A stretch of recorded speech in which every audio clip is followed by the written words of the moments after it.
Welcome y bienvenidos to this episode of the Cultural Capacity Podcast. I am one of your hostesses and teachers here on the podcast, Justine Gonzalez, and I am so thrilled for our episode today. It is our featured voices episode that you'll be listening to. So pause right now, stop the press.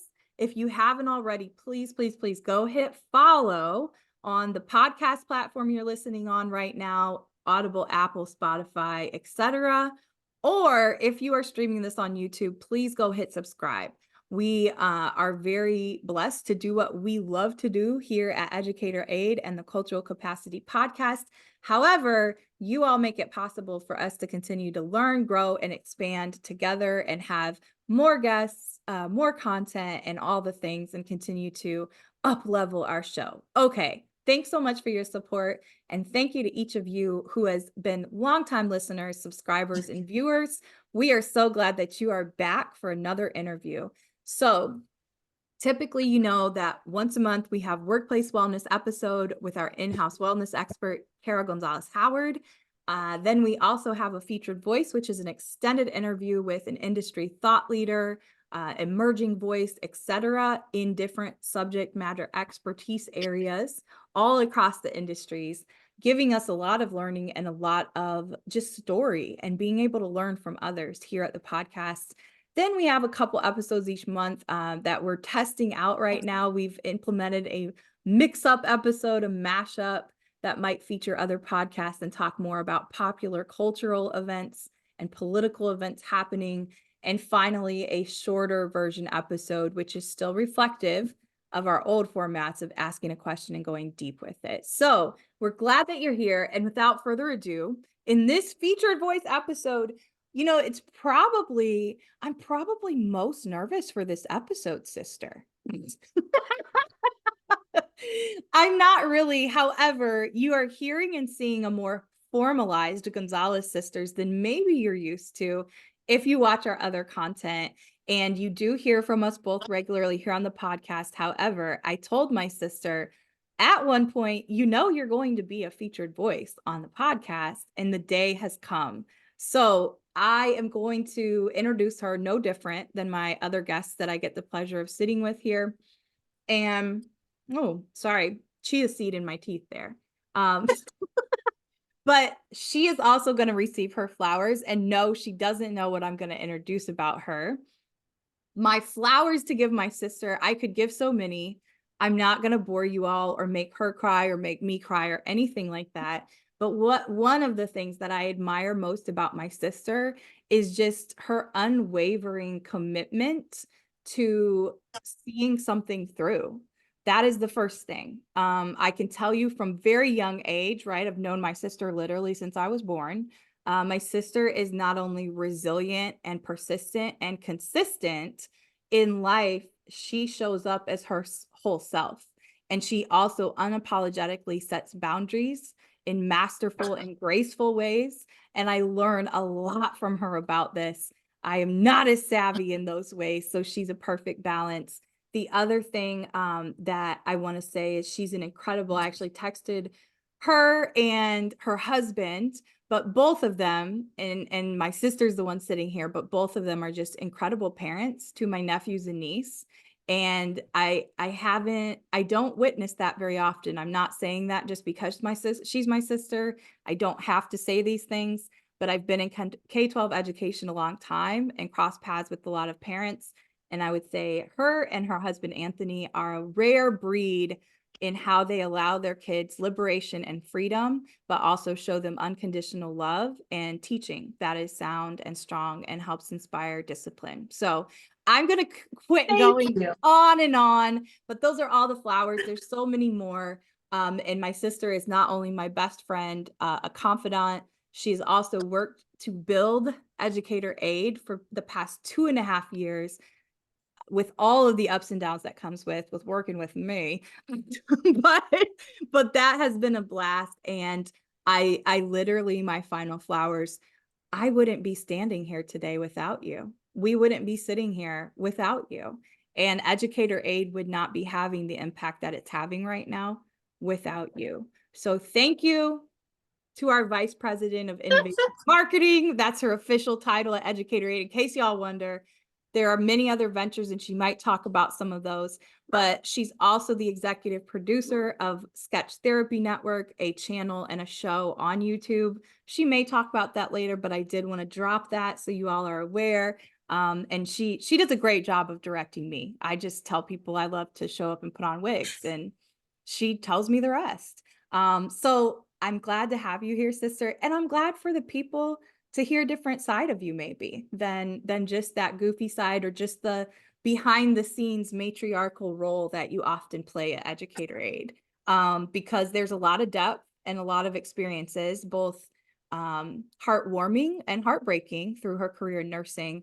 And I'm excited for you all to get to know her. The Kara behind the Vice President of Innovation Marketing. So, Kara Gonzalez-Howard, how will you introduce yourself to our guests? You're on the podcast often as a hostess yourself. So, how will you introduce yourself? Wow, that was an amazing introduction. I have a little tear in my eyes, both eyes, not just one. Aww. That was very sweet, and I needed that today, so thank you. You're welcome. Yeah, it's very difficult, I think, sometimes when people ask me what I'm doing now, to kind of boil it down. So I was in healthcare for almost 2 decades. I went to started out at a state school for my education, transitioned to a private Christian Mennonite college in Goshen, Indiana. Then I got my degree in nursing. I was an ER nurse for about 7 years. I transitioned to a different hospital because we moved. I became a bedside OB nurse and postpartum nurse at that time for about 5 years. And then the last 5 years of my career were as a nurse educator. So I did education with nurses at a large healthcare system in Northeast Indiana. For those last 5 years, specialized in adult education, and also I did a little bit of clinical teaching with my alma mater for a little bit, and that was really neat experience as well. So I do have a lot of practical, scientific bedside knowledge of nursing, but I also developed a knowledge of the education world, not only through my sister, who has worked in K-12 education since her inception, but also as far as teaching other adults. So that actually comes in super handy in this role. Right now, I am working on, I'm kind of the background lady / executive coach in different ways for my sister. I help keep us organized and focused on track in a lot of ways. Let's be honest, because if you all listen, or you have listened, or maybe this is your first episode, woohoo, welcome. Go back and watch some of the other ones too. But you'll notice over time that I am we're both very blunt and transparent at times, and we get that a lot from our mother. May she rest in power. But you say that, so people need to understand. I was just going to highlight a funny point. I am often, we both can process a lot of information very quickly. We have that brain capacity and how we're wired. We've realized that more about ourselves as we've gotten older, and what a quote unquote superpower that can be. And by the way, I think all of you have superpowers too. So I hope you're unlocking them. But I say that because she keeps me on track, not only in the difficult ways, but in the ways of, because she knows me well, she knows what will push me. And also in the simplest of ways of, like, literally, I will go, oh, like a bunny rabbit. And she'll pull me back in and say, what is really the main thing here? So I wanted to point that out, because that is definitely a skill that you have, whether it's dealing with myself or your children or other adults. You're very, very good at centering people, grounding people, getting them back to square one. So I just wanted to name that. Yeah, I also do a lot of other things at this point in my life. I just kind of, Justine mentioned I'm really good at setting boundaries, and I do agree with that sentiment. I don't have a lot of guilt around saying no to things that I don't think are for me. Other people may think they're for me, but I don't always think so. So that has allowed me over the years to kind of hone in on different opportunities that have come along and have time and space for those things. Right now, I'm serving on 2 boards. I'm serving on a board for a mental health nonprofit organization in my community. And then I'm also serving on our local school board, which has been a huge honor and also pushed me in a lot of ways, and also allowed me kind of space to be part of a team that's making real change in our school system and our community. So I really get excited about my board work with the school, especially because it is a place that I can advocate. I'm not just out there, posting things online about what I think should happen. I get to actually help with that process, Move change forward. which is a really unique and amazing opportunity. I'm super thankful. So, anyways, yeah, that's pretty much. Well, we're happy to have you here.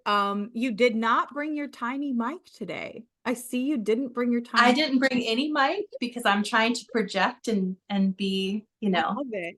I love it. So we're gonna tap into some key questions we always do, but first, this is Oh, I'm using mine too. yeah. So my sister and I have this thing about notebooks. This one is Golden Girls, and if you can't see at the top, the little tabs are actually the little heads. Yeah, Mine's almost full. yeah. So I actually just started this one this year because I'm now part of National Speakers Association. So basically anything I do related to speaking or hosting, I'm using it for this as far as brainstorm or questions I want to ask podcast guests. So I do have and we typically have these segments with any guest, but if you've listened, it always goes back to personal story and what that person feels led to share or chooses to share. So no 2 interviews are alike. Some of them get very heartfelt. Some of them get tears. Some of them are like lots of laughs. So who knows what direction we'll go here, but we still will maintain our same segments as always. In this first part of the segment, or the part of the interview is the first segment. Your story is your power. And I know here, not only Kara and I, but as well as we give a shout out to some of our new team members that are part of Team EA Network as affiliates and independent contractors. One thing that we are big on is people knowing themselves so that they know how to try to go deeper and understand others. We really believe in pushing each other and living out and walking our talk. So it's not just about creating the educational tools for us. It is about giving people that freedom to go as deep as they want to in their own personal and professional development journeys. So the story is your power is really about us exploring together and getting to know you through what's called a cultural origin story. And if you've listened here again, any type of culture, whether it's organizational culture, your personal individual culture, it has these 5 core components that are reoccurring with our beliefs, our norms and values, also language and symbols that are important to us. Those are all multi-layered things that have lots of elements under each of those umbrellas. But when we think about our own cultural origin stories, it is really the things that led us up to this point of who we are in this very moment. And part of that involves looking at our belief system, looking at big events that have happened in our lives and shaped the way that we operate, our norms, or perhaps the things that are recurring as part of our purpose and the things that we really find value in, our values and how we show up in different settings.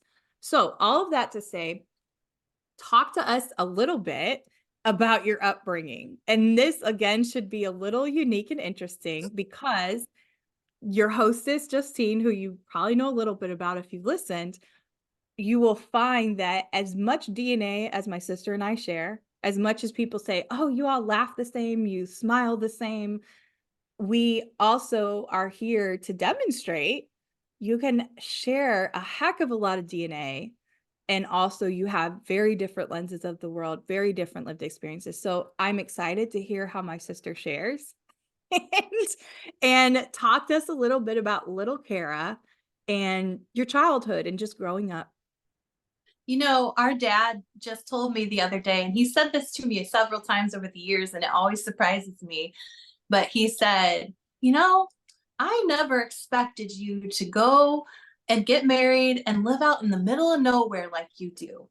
Yep. He said, I said, well, what do you expect? What did you expect? And he said, I don't know. You were just so like into different like performing arts stuff. And I think in his mind, he thought I was the city girl, which is more Justine, He's and told me that the same. You all. maybe you were going to be the country girl Yeah. because, of your love of like your landscaping job and stuff like that. Mowing.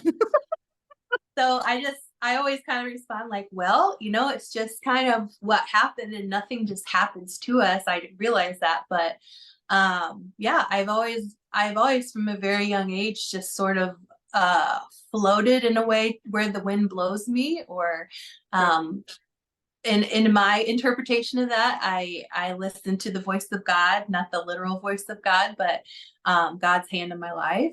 Yeah. And I don't discount any opportunities that come along, no matter how weird or strange or unfitting as they may seem. Sometimes things pop into my life for different reasons. And I could never have told you when I was a little girl. I had no idea what I wanted to do, other than I knew I was shy when I was little. Yeah, we both I were. was very shy when I was Hard to little. believe, but we were both like we're to be seen, not heard. And like Yeah. it was hard to even get us to say hello to people. I think that was against my nature. Looking back, I was reflecting on that the other day. I had a lot of anxiety. I Yeah. would Same. want to vomit every time the first day of school rolled around for about the first 6 years of elementary school, because of how nervous I would literally get physically ill. So I had a lot of anxiety. But once I kind of like found my friend group and like came out of my shell more, I got involved in cheerleading in junior high and high school because I was not a sporty girl. I was not going to be out there pushing people around on the field or on the court in any capacity. I had not a competitive bone in my body, really, at It's that age. true. She would never play one-on-one basketball with me. Now, I became competitive later with like dance and cheer and, theater and stuff like that. Like I wanted to be in stuff. And so you had to be competitive to do that. But I just always made sure I was trying to be at the top of my craft. I would work super hard on it. And it got me places. So I still don't know why I chose to, well, no, I do know. I shouldn't say that. I chose nursing as my career, which was it wasn't a mistake. And I don't look at my career as a mistake. I had beautiful experiences. I had really hard experiences. But I wasn't really like, my strength was not in science and math, and nursing is very science and math heavy. So I really chose that career based on the fact that from a very young age, I always knew I wanted to be a mom. I always knew I wanted to have a family. And that I believed at the time, and it did. It allowed me to have those things and have a flexible schedule, work nights at times to be able to provide for our family, and still be able to spend a lot of time with my kids. So, yeah. So I'm just I don't like putting myself in a box necessarily because that box is always changing. I don't care if people are confused about who I am and what I stand for. It really doesn't matter. People that are closest to me know who I am and love me. And I think there are plenty of people who aren't close to me who appreciate me as well. But in my experience, it's always just been really important to nurture my close relationships. That's about all I have the bandwidth for a lot of the times. So I have a very tight circle, and I'm very, very picky about who I allow in so that I can make sure that those that I love the most, I'm taking care of. Yeah, that's beautiful. Another thing I admire about you, and that's okay too if you find yourself going, oh, well, that's not my personality. Kara's Yeah. daughter would say There that. are times there are times that I wish I'm not that way. and I was going out and, being with people all the time, but that's not me. I've always had a very close circle that, we support each other, and, that's that. I like it that way. So, okay. So myself and the listeners, tell the people I do want them to hear a little bit about this because at this point, I've lived more inner city majority of my adulthood. Recently became a suburban dog mom. So now I'm in suburbia of Chicago. And we've also both had a lot of experiences in rural areas, but Kara has now been a resident in a rural area. It's interesting. So even outside of that context in the United States, for listeners outside of the US, I also talk often about the topic of being a third culture kid, which I think in millennial generation, which we both are and down, is way more common, not just in the US, but in many parts of the world at this point. So talk to the listeners a little bit, because again, if you've listened before, I'm sure you've heard me talk about us and our family and the unique attributes of our parents and those bloodlines and that heritage. But for you, Kara, what was it like growing up in the Midwest of the United States as a third culture kid, meaning coming from a bicultural home where we were creating, as a family unit, we were creating kind of a new culture because our mother came from a very specific background with cultural norms, and our father came from a very specific background with cultural norms. Um, Talk to people from your standpoint, from only you. What was that like growing up as a third culture kid? That's a loaded question. Yes. Um, I didn't really think about it. I didn't think about it too much other than going into spaces. I still have this. I still have a very specific way of going into new spaces and being around new people. I would say just for safety, like emotional safety purposes. When I go into spaces, I don't usually feel like I fit in or that I'm going to fit in or that I'm even welcome there a lot of the time. And that's not to shade anybody that's in those rooms. It's just how I feel. And I have felt that since I was little. So I'm very cautious about how I integrate other new relationships into my life. Um, I I also feel like it's a huge blessing because I am kind of like a super sleuth in a lot of ways. And I love being the person at the back of the room or in the corner. And I love people watching. I love observing other people. Yeah. And yeah, I never like really thought too much about some of the things that we face growing up, like because we are white, but our last name does not match what people in their brain think the box that we should fit into or what we should look like. There was a lot of questioning about legitimacy and like what am I and different things like that. So I always kind of felt like I went to the beat of my own drum. In a lot of ways, I did what I wanted to do. I went where I was accepted and appreciated. And if there were people that had questions about me because of who they thought I should be, I didn't really associate myself with those people. So, and then moving into, college, we had a very conservative, like Justine said, a very conservative side of our upbringing. We have a Mennonite Amish background, and we grew up heavily in the Baptist and evangelical world. So there's If that. you're But then not, if you're not familiar with those particular sects of Christianity, those are very much more conservative, legalistic. Like when we were young, the church we were part of was Baptist, and women were not supposed to wear slacks, pants, trousers, you couldn't depending on, drink, you couldn't have yeah, you alcohol, couldn't you couldn't even dance, go you to the couldn't movie play theater. cards, you couldn't go to the Yeah, movie. So just yeah, to paint that picture, and that was in the late 80s, early 90s. yeah, So just to give you concept of even what we were used to with going to church 3 times a week, yeah. that was at least more solid. For we have a younger brother as well, but for me and my sister in particular, because we're the two oldest. I was thinking about this the other day actually, because I think our mom was rebellious Oh in her yeah. spirit.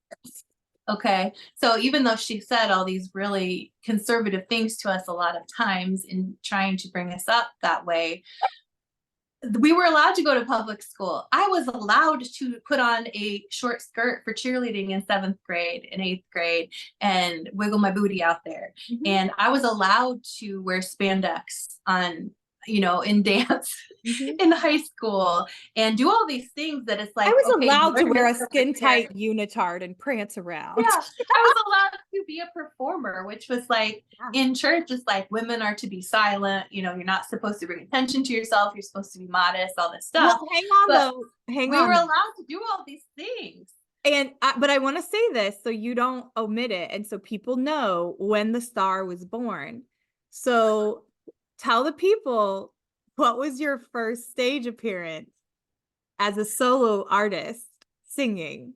You were about 5 or 6. I You was were gonna say about my 5 or freshman year of 6. high school, I sang No, Bette it for was the at Rose. it was at the Baptist church, and you all have to understand it's a Oh massive Lord. sanctuary, like over 1,000 people could fit in I there. still don't know how or why I was put in that situation because No. that I was so afraid of everything And at you that were age. young, but you sounded amazing. Like, I remember watching you. I don't know if you know that. I remember watching you, and I remember thinking, oh, my sister's so cool. I think I blacked out, but I don't really remember too It was much. I for remember Father's practicing Day. it. It was for Yeah. Father's Day. This, And our dad still loves this. I yes. think it's weird a little bit Go to, ahead, tell the but people. I'm sure Tell the it's people you're thank you. solo.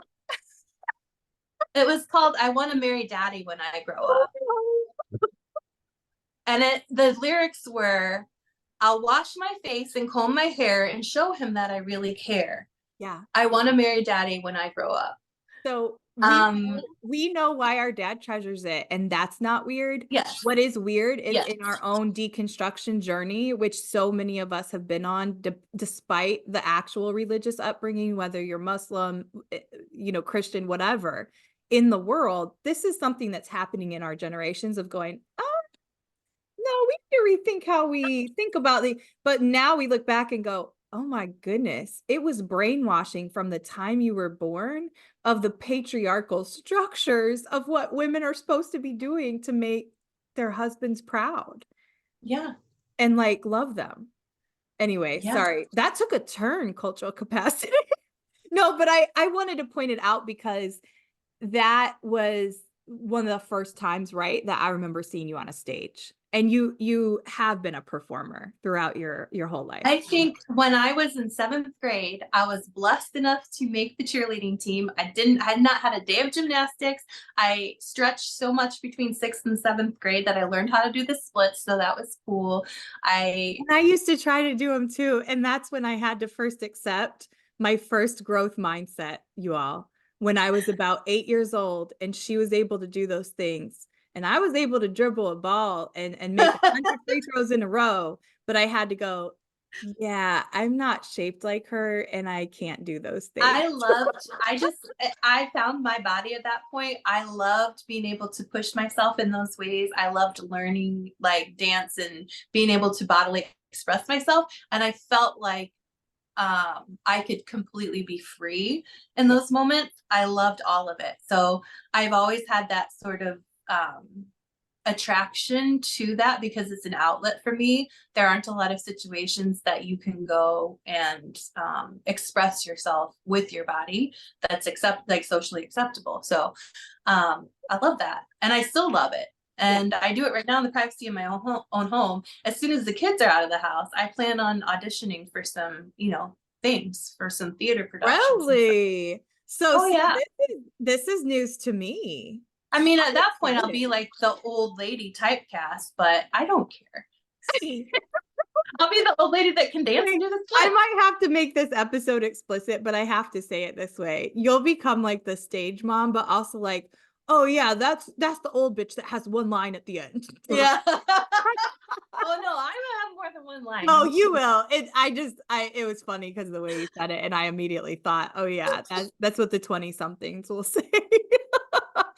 So right now, my compensation for that bug or that itch is to do our sketch therapy channel. It's at Sketchy Therapy on YouTube. that's pretty much where I post all the time. Almost, well, not so much daily recently because we've had a lot going on, but we post at least one like episode every week. We have a bunch of different characters in development. Each of them make their appearances different times, wearing wigs, having different, characters. And we talk about the social and political climate that's in our world that's too touchy to talk about, just as Justine and Kara. So we kind of like make fun of the things that drive us nuts about our society. And it's been a huge. Can you also paint a picture? Can you paint a picture so people also understand this? Because I've just now in the consulting world, I've started to realize like people low key, like, I don't know, a couple weeks ago, a superintendent that I work with was like, out of nowhere, was like, oh, by the way, I love your TikTok content.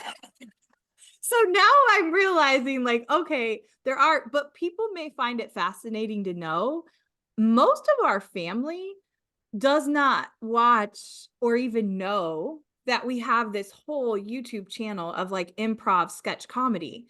And many of them actually don't even know what we do together at Educator Aid. And that's okay. At first, you and I struggled a lot with that when we're first starting out as full-time entrepreneurs, which now for me, I'm hitting year 7. For we've also both been very entrepreneurial, even through our teaching nursing careers. One of our first things as adults that we went to together was a Mary Kay conference. Oh my gosh. So like I feel we have it in our blood.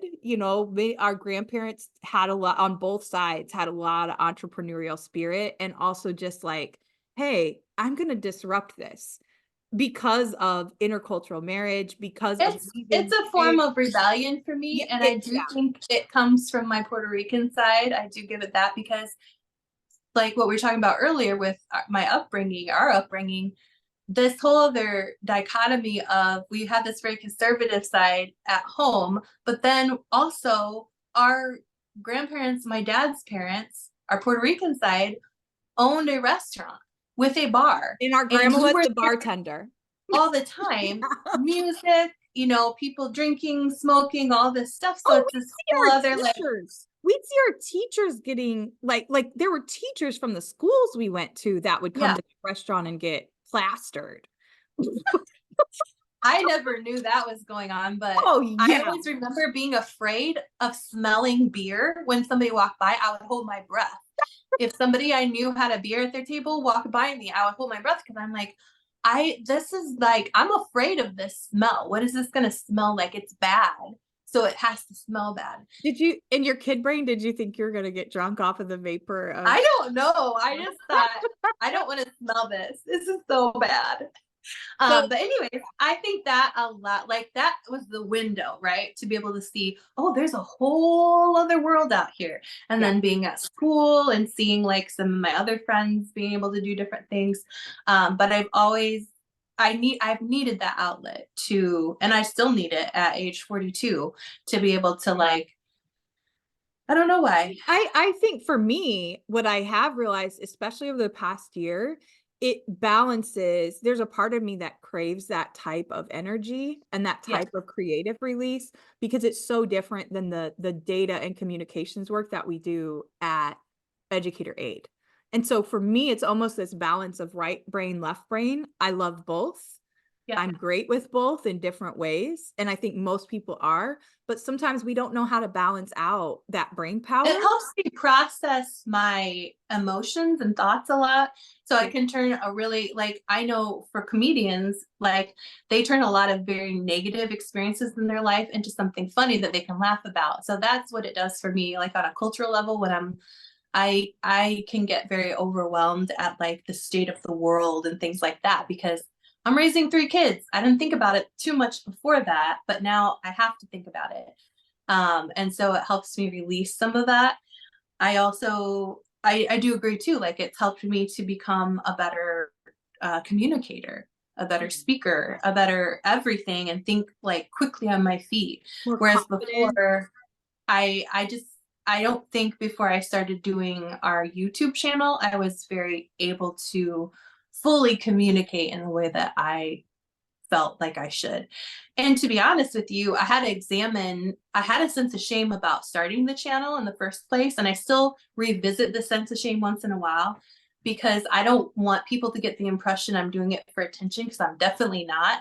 No, As you can, neither. like, Please, if you watch some of the we're not clips, doing it, you'll we're not know. getting attention for it. Yeah, you'll So know they're not doing this for attention or likes. I know there are probably plenty of people that do, and it can come off like that. But for me, it genuinely is like a processing thing, and it just brings me joy. And like, we play off each other.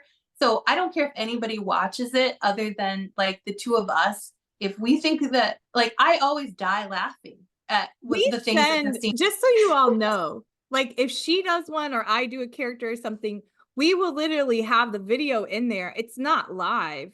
And we'll send it to each other, like just Yeah. like we would any content from any other comedian, because to us and for you all to know, we shared. So the first 14 years of my life, I'm sharing a bedroom with my sister. We lived with our grandparents on our dad's side at one point and shared a room. Like, we have wild stories from that. We loved that house.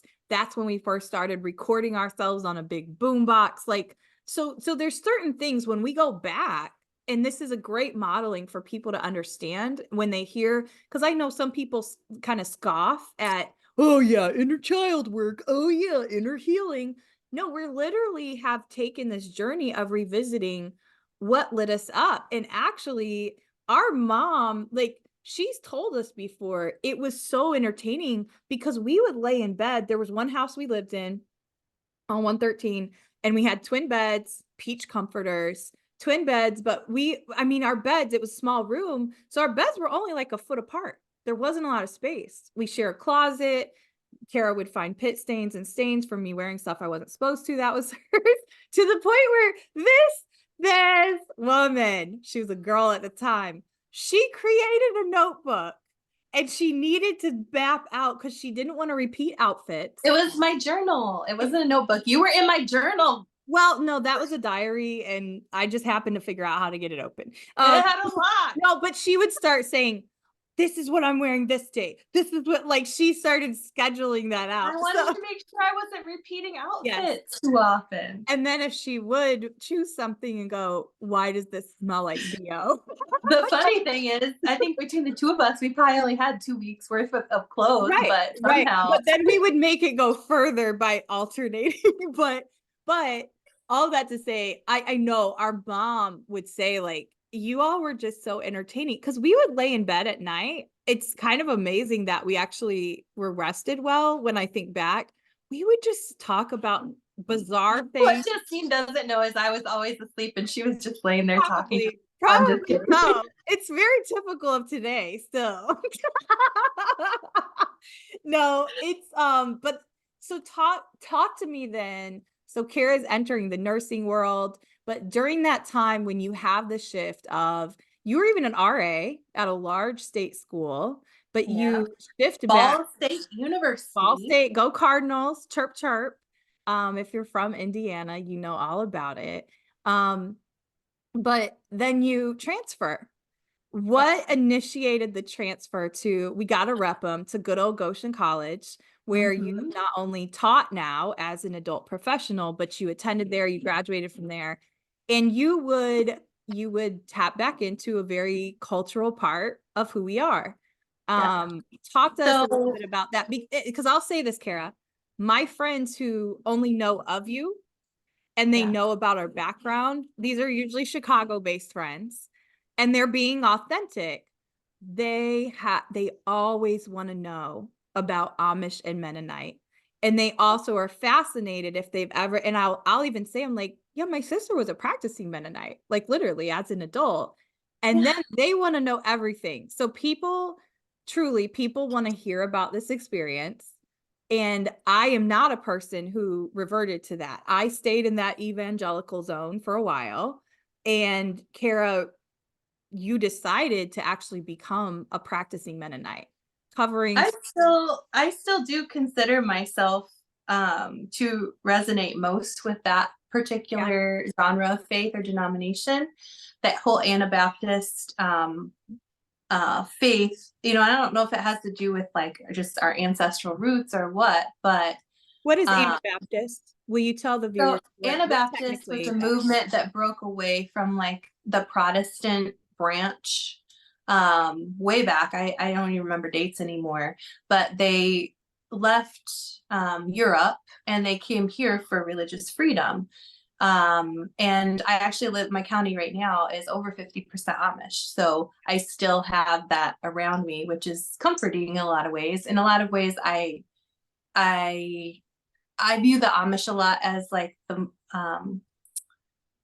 the conservative, like Mormon church Yeah, of I would more agree with like that. I'd like more like kind of, FLDS a little bit. yes, kind of culty in a lot of ways. It's also a very just old practice. And so when you're keeping traditionally the ways that you've had it, you're not probably looking to change too much. But anyways, I I had a great first 2 years at the state school. It was an amazing experience.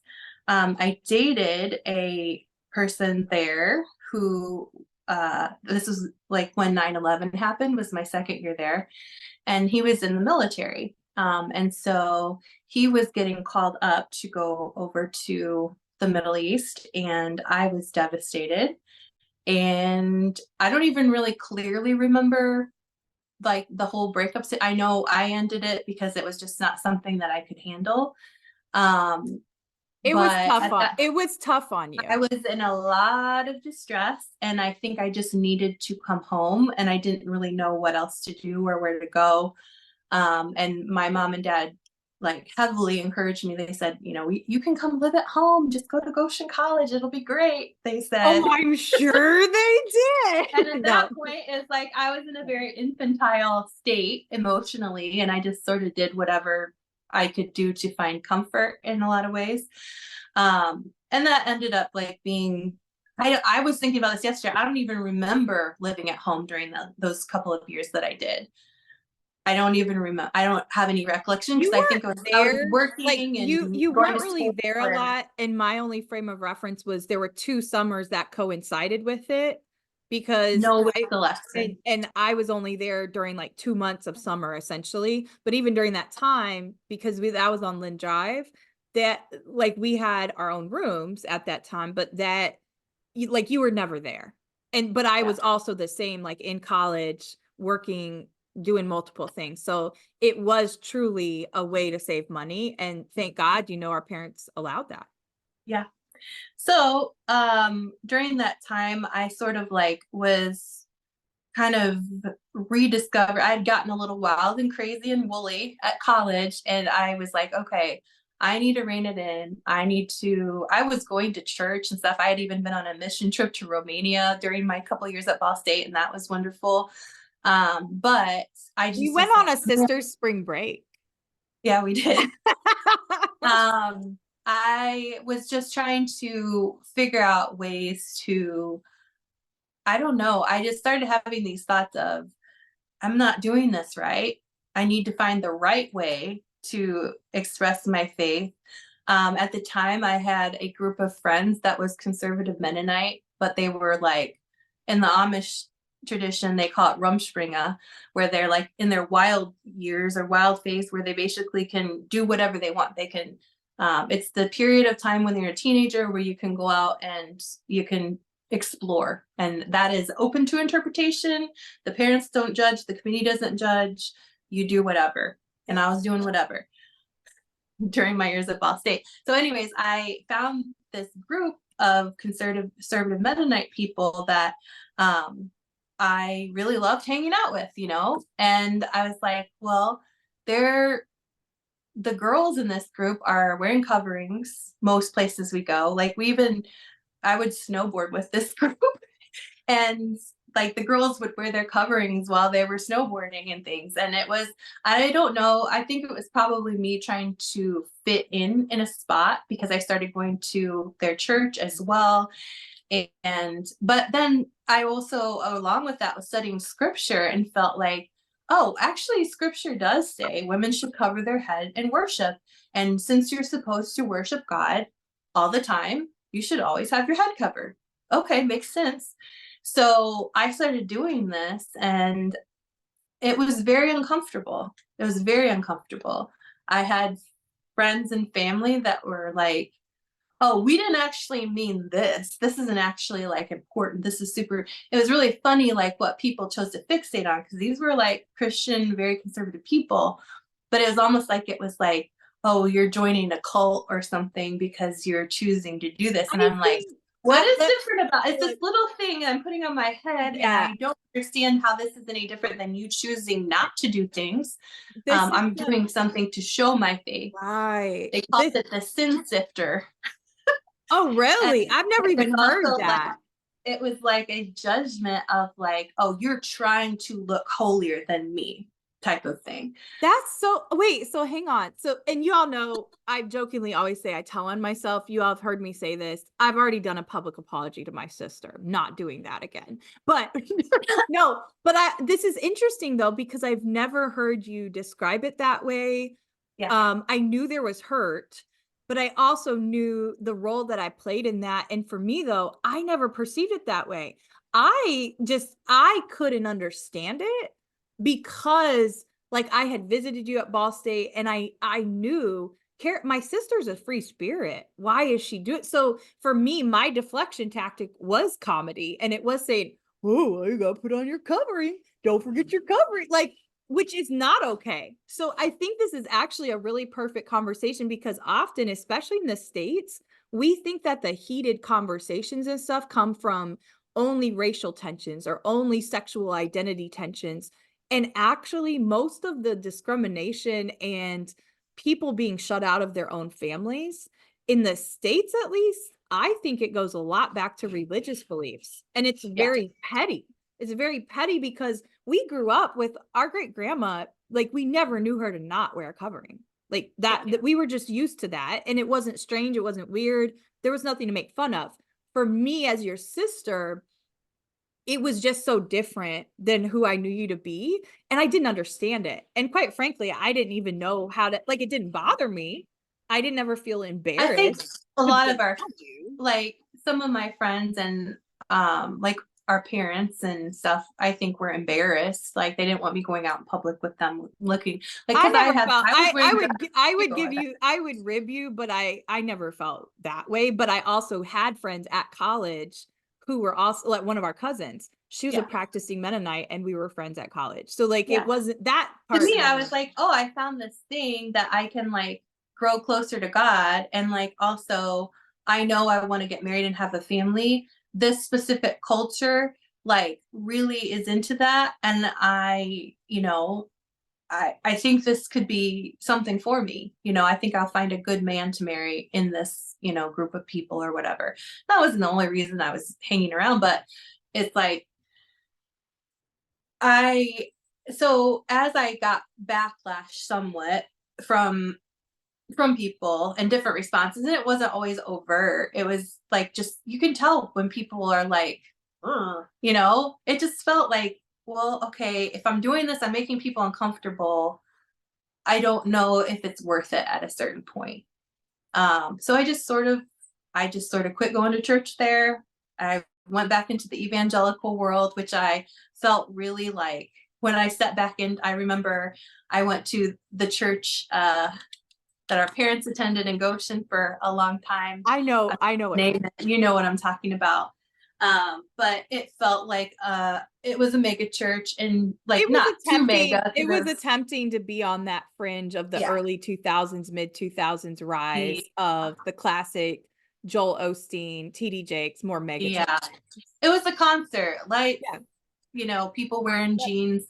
Like nothing wrong with that, but I'm like, you're going to church, could you like put on a proper, outfit to worship in or whatever? I know God doesn't care, but it's personally, like going to a wedding in jeans to me. It's like personally, I would love for us to all go into spaces where we can just show up naked and worship, because that's how God sees us and brought us into the world. I think it would be distracting, but don't put those tambourines there. Sitting on those chairs, don't put those tambourines there. Anyways, I just felt like, ugh, this is not for me. So I just would go to chapel during the week. We had to go to chapel a couple times a week as a requirement for college. And they had hymn sings. I loved it. I felt like it was chill.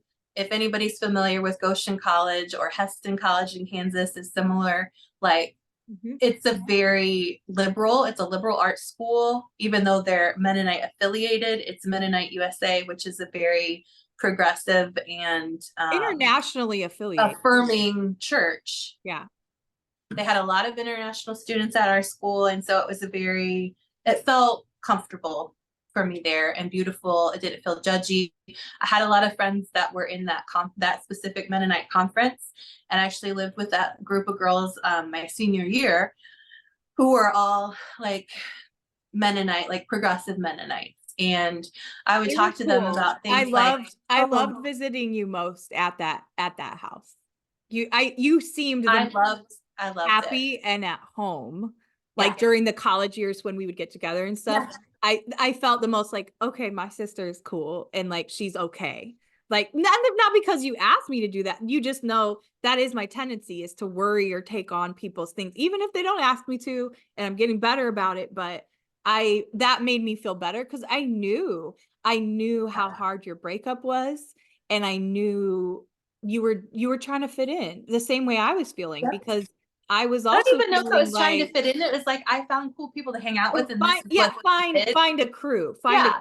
that you could actually trust and have fun with, and I go. could have done that, I'm sure, without going the full way of doing it. But then I was also studying scripture at the same time, thinking, oh, I should be doing this. Like I was convicted. I was like, I really need to do this. This is the right way for me to be as a woman.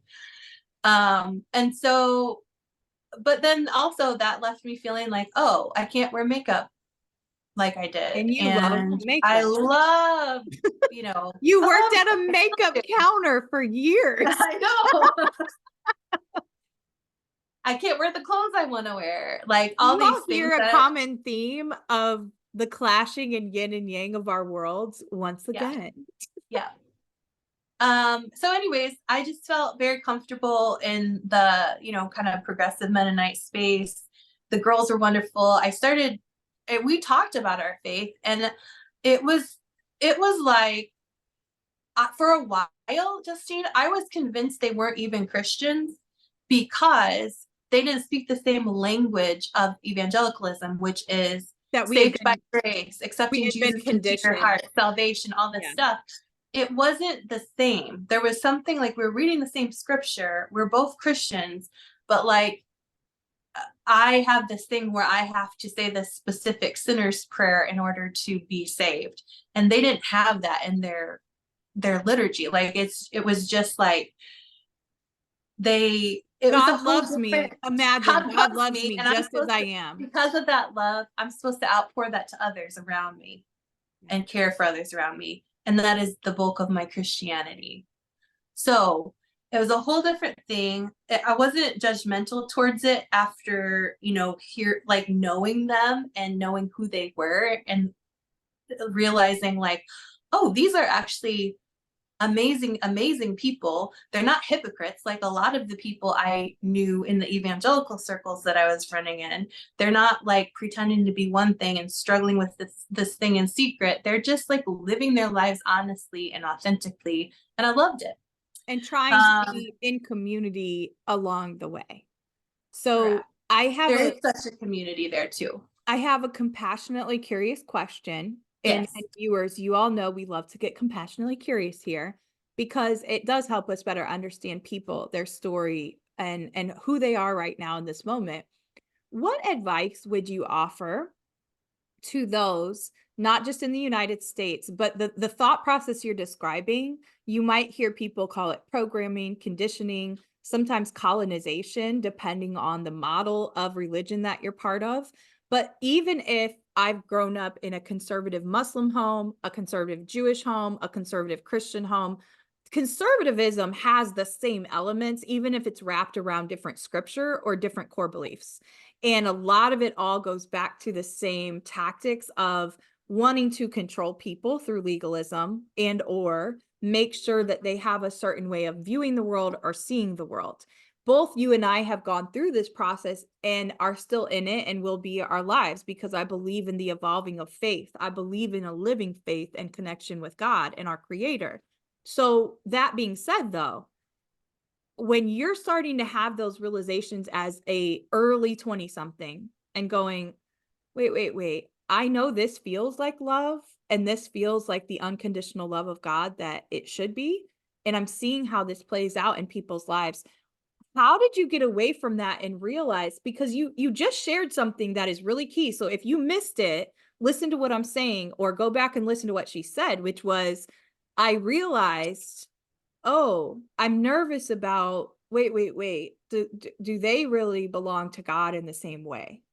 And what sometimes our belief system we're brought up in has us believing, and secretly, even if it's subconscious bias, we're already judging someone like, oh, well, they're this though. Like, for example, a common one in our upbringing was friends that were Catholic. Yeah. And right, like you were, even though it wasn't explicitly taught, but you heard it in adult conversations, and it would literally be this, oh, well, no, they're not Christian, they're Catholic. So there's that happens in Protestant world, it happens in different sects of Judaism, Islam. That's actually universal. So how does one start to become more aware? Because there's some people on their journey, it's not a judgment, but it's simply a fact. There are people on their journey, they have no interest in understanding, and they truly believe their way of believing is the only way, quote unquote, to heaven. But for those who are starting to go, I know that person believes differently, specifically about the LGBT community, or I know that person believes differently about marriage and what it means and how it happens. How did you rectify those things when and you're being shown, but they're actually the love of Christ and they're the love of God, and these are my friends, and I don't think they I need didn't to. I didn't rectify them. I went to my default mode, which was, it's not my business. Mm, It's not my business. As I got into my nursing career and I worked in ER and I was seeing, several patients a day, different people wild, through the door wild. in their deepest, darkest moments, Yeah. you realize as you're sitting and praying with people or being with family or whatever, it doesn't matter. Yeah. This is a human standing in front of me. So that started the process. Like my nursing career honestly started the process of like, it's not my business. I'm here to love you. And that's it. And then, when as I got married and had kids and stuff, that whole process, my kids asking me questions around Christmas time about, we were reading these stories. It was the Advent Jesse tradition. Like you read through the prophecy from Isaiah up until the birth of Jesus through Christmas. The very first couple lessons, my kids are asking, well, Mom, there's only two people at the beginning that had kids. How did there get to be more people? Were they at this age, they're knowing a little bit about sex and like how babies are made. Right. How did these two people, what's up with that? Things Right. that I just honestly, as an oversight, I guess, never really considered. It's like, oh, well, these very basic questions that these really little kids are asking me and I don't have an answer for, I'm also not going to just be like, because it is the way it is and you have to believe this. Like we were not going to do that with our Yeah. kids. That's it. Well, That that's an was important part of your process to point out and name for people, in that you realized. So realize this: if you find yourself resistant to certain elements, or you realized, oh, I never thought about that before, and it doesn't really make sense. I Well, didn't that have is to, because exactly, somebody was like, yeah, this this is is what how it is. happens when you go Okay. back and evaluate. Of course, we didn't think about those things. Why? Because our form of the pastoring and stuff and how the word was taught was literally to a point of, you're just concerned about not being damned to hell. Like that. So then when you're controlled by fear, you're not thinking then about asking questions and going, oh, wait, in the Christmas story, What did blah blah blah? No, you're just so freaking scared about covering your own ass so you don't go to hell. I didn't have that experience. I wasn't Well, scared. I'm saying that purposely, so tell people your experience, because that was my experience of I having don't to drink the honestly, Kool-Aid. I don't even think I ever really believed in hell. And I only say that because in theory, yeah, sure, I said that, but I've never had this concept. Like, I've never looked at another human and been like, oh, they're probably going to hell. Like, Right. I've never thought that because I don't believe that a loving God, a compassionate, all knowing, powerful God needs us to be perfect to be in his presence or her presence or their Their presence or presence. whatever you want to say. I don't believe that. And I Let never have alone fundamentally. let alone do we need to be out here trying to be God's little assistant So I for was, any reason.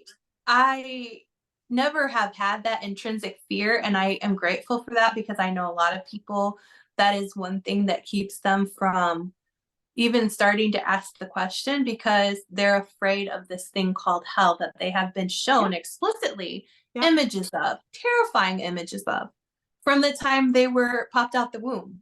Yeah. Okay. And told about all these. I don't know if I just blocked it out or I was just like, oh, okay, let me just go over here and No, I said that at the beginning about boundaries because I've watched you my whole life. And we are wired differently. And Karen knows this. We've talked about this extensively. Clearly, you also have to as well, because we grow and evolve even in working in business together. There's ebbs and flows to everything you do, and you're going to have growing pains, but that comes out in everything we do.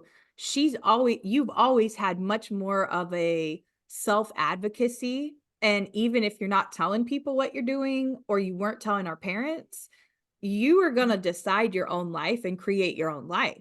For yeah, me, I latched on to more of that, and part of it could be birth order as well, but I latched on more to that people pleasing tendency, and then having that reinforcement in how we were disciplined at home by our mother specifically. I think for me, that absolutely what you named, and I'm pointing this out so people see the differences because they might attach more to your story or mine. But I know, especially even in Catholic tradition, a lot of people talk about Catholic guilt. The reason why is because you were introduced to God as a condemning God. And for me, that fear was what latched me on to the point where there were times, Karen knows about this, it's comical now, but because of how your brain is wired too and what you latch onto, there was a time period when I heard something talked about at our Baptist church, and mom got so frustrated at me because I had heard the part of it that said, you should confess any thought you have so it doesn't like deteriorate you or something like that. I would literally go tell her, oh, I thought about this bad word. I would tell her everything and she's like, confess it. oh And she shit, eventually, what yeah, have I done? correct. Eventually she's like, who cares? Just go play.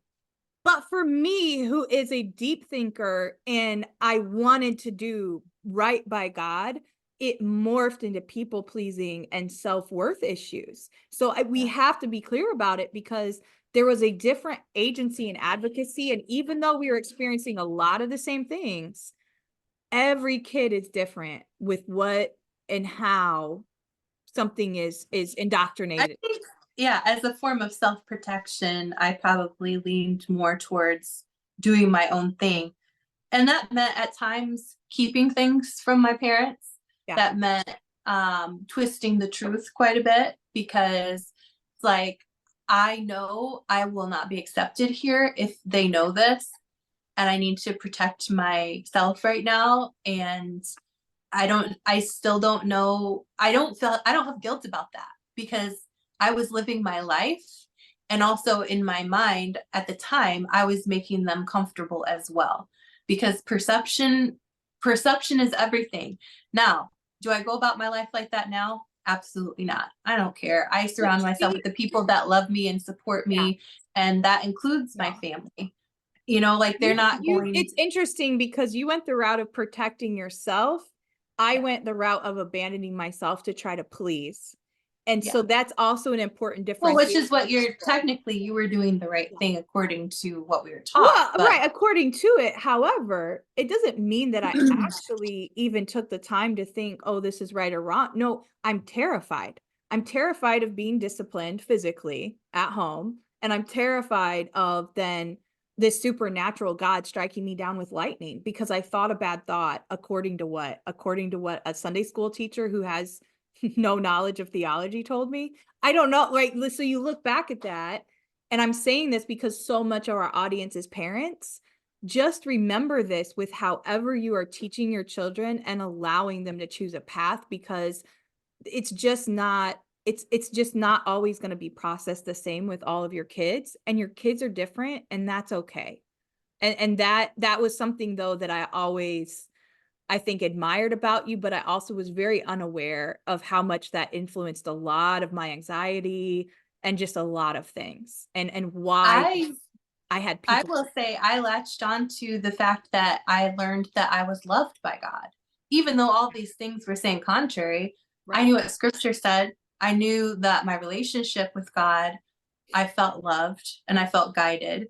And so nobody was going to tell me differently. If you're telling me this all knowing being is, you know, who I need to be in relationship with, and I am experiencing love, I'm Right. not going to believe you when you say XYZ about my life choices or the fact that this person over here isn't like, I don't believe that and I never have. Do you think it Yeah. came from a young age? And we won't go in detail with stories or anything like that, but do you think it came from a young age, some of the encounters we had because of some mental health struggles with our mom, but from a very young age? I mean, you were the first to experience those things from a Yeah. very young age. Do you think that somehow that already determined self-preservation? Oh yeah, Oh, excuse me. for sure. Yeah. Yeah. Sorry, coughing. Okay. Thank Okay. you for entertaining those questions. Final question I did have, just curious, because I don't think I've ever asked you this directly. When you were more deeply like practicing certain things of the Mennonite faith, did you get questions then about your heritage and your last name? No, Interesting. Just no. to again, that I've never even thought to ask you that. No, and I will tell you right now, my belief is that is because not it's kind of an it's can be an isolated culture, but also it's a very accepting culture. No Yeah, matter how conservative, no yeah. matter how conservative, they lean on their love hard And there's and their actually a community huge builds a Mennonite community. population in Puerto Rico. And So I will say too that that particular Anabaptist sector of Christianity was not involved in the white supremacy movement in the United States in the way that the Protestant and evangelical faiths were. they tend, And I'll drop that so there. yeah, so that particular sect too that you were a part of, for people to also understand, they are not in the business of projecting and forcing belief. They're very No, much absolutely not. pacifist, which means that they do not believe, like our grandfather on that side was a conscientious objector to Vietnam. Like there was, Yeah. or maybe was it Vietnam or was it World War II? Yeah. No, it was World War II because his brother No, went, it wasn't but World War II. also It Vietnam. was probably Korean War and then Vietnam as well. But that's also important to understand. Like we were very much brought up with, it was not about pledging allegiance to a flag or country, which was also adverse to the evangelical tradition. And that was Us only having flags everywhere. yeah, that was only present when there would be like, oh, a 4th of July day at a church that we went to. Like, but Yeah. the thing was, that was actually antithesis of what either of our parents actually do or believed. Like That that, was one of those things, though, like the same reason I chose to associate myself with a conservative Mennonite church for a while. They were, in a lot of ways, I think, they found the people that they like to be around and they were trying to fit into that mold. And they did what they like, because there's so many things about mom and dad that I'm like, when I look at it,